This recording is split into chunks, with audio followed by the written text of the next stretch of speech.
Welcome back to West Texas View. Our guest, Judy Warren, has been talking to us about the dangers of HIV and HPV, and particularly how dangerous and how prevalent it is in the beginning of the teenage years now, and how we've got to become better educated and spread the word among our world, but particularly among the Permian Basin that we're all so interested in. And we talked a little bit about how in the early days that AIDS had been spread through blood supply for people that had to have blood transfusions. And I want to hasten to add, because we skimmed right over it, our blood supply today is safe. But in those days it wasn't, because we didn't even know anything about AIDS until it popped up. And so that's another warning signal, is that we don't realize how much damage is being done, and all of a sudden we're going to have this epidemic surrounding us. But you were talking about, before the break, about how you go into the schools and speak to the young people, and one of the things you're doing is to say, you know, you're going down a path where there's no return, and you'll be dead. Yes. And so there's a real urgency in getting that message to them. And you've seen a lot of interest among the young people. Oh, yes. Is that right? Yes, a lot of interest. A lot of young people go for testing after they hear us. They text me, they call me, they want to know where they can go be tested. And a girl recently, we were speaking in Ruidoso, New Mexico, and a girl came up afterwards and she said, I've got to go be tested, and I've got to go now because I've been sexually active. And of course we tell them, even if you've used a condom, it does not mean something did not go wrong, because a lot of times boys think they know how to use a condom and they don't.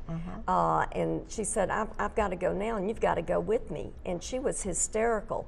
And I literally dropped everything. I was speaking in the schools that day and I went with her to be tested.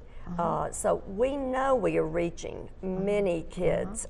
We also know that years ago, a few years ago, Midland and Odessa, they kind of fluctuated back and forth. One would be #1 in the nation, the other one #2, and then that one would become 1, and the other one #2 in the nation per capita of having the most pregnant teenage girls in our schools. And when they were tested, a big percentage of them, a large, like 90% of them, had one or more than one STD. Now, because we got mandated, and the Life Center is mandated, and they have the MISD school board and the superintendent, Dr. Warren, everybody is just stepped up and really took this seriously. And because of all this joint effort with the school board and Dr. Warren, the Life Center, and Moss, now Midland is gone from #1 to #4.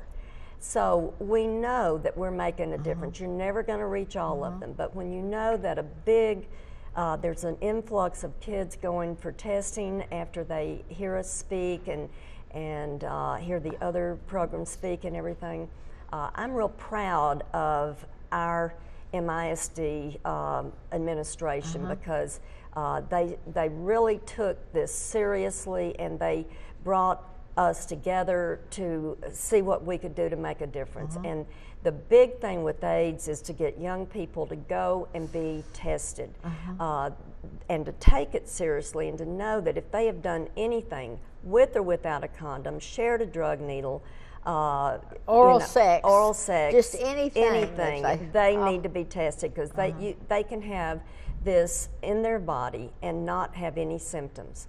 I spoke at one of our freshman schools, 9th grade, not long ago, and a young girl came up to me afterwards crying. She was 8 months pregnant. She was almost getting ready to have her baby. And she said, I know I'm going to love my baby, but this is not what I wanted for my life. She said, and I've only had sex one time, and it was my boyfriend's first time, and he wore a condom. He didn't know how to wear that condom. And so we now, another reason I'm so proud of MISD, They used to be abstinence only. Now we are abstinence plus. We tell them to be perfectly safe. Yes. You've got to consider abstinence. It's the only way to be perfectly safe. But now MISD, the school board, has voted for us to be abstinence plus. So we do tell them these things to keep them safe, how to... And this is a reason to be abstinent. Yes, yes, and that's what we tell them. If you're not, yes, then these yes. are the things you need to be aware of, deadly yes. aware of. Yes, and they have to know how to wear that condom and all the things that we tell them. But another thing I think that's important for us to mention is that you're not just here for Midland, Odessa. You're here to serve the whole Permian Basin, but you have to get inside those communities in order to do that. We know we're making a difference. We hope someone will call. Yes, definitely, definitely. We just got back from Ruidoso, New Mexico. We go all over and speak. We're trying to reach as many young people and their parents. We also have a parent program, and so it's our goal to try to reach as many parents, not just through schools, but through churches, civic organizations. Everybody needs to take this seriously. When the CDC is coming out and saying that it's on the rise among our young people from 13 to 24.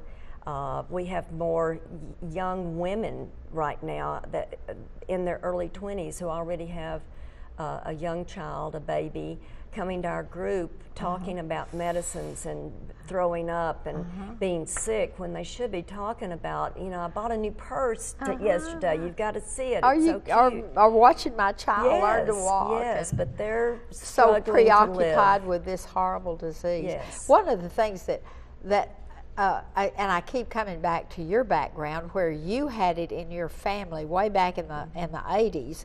The late 80s, when it was really a taboo subject and really just an evil cloud that hung over your family.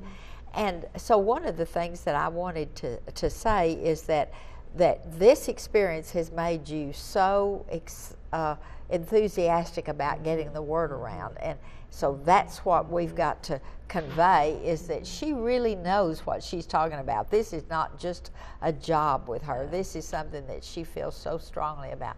And we're going to have to close our program today. However, we are going to come back next Sunday and ask her to come back again. And she's going to bring her one of her staff members who will also talk about it from a different perspective. And it's been such a pleasure to have Judy, because we know that this is a message that must get out to the public, and it must get out to our young people.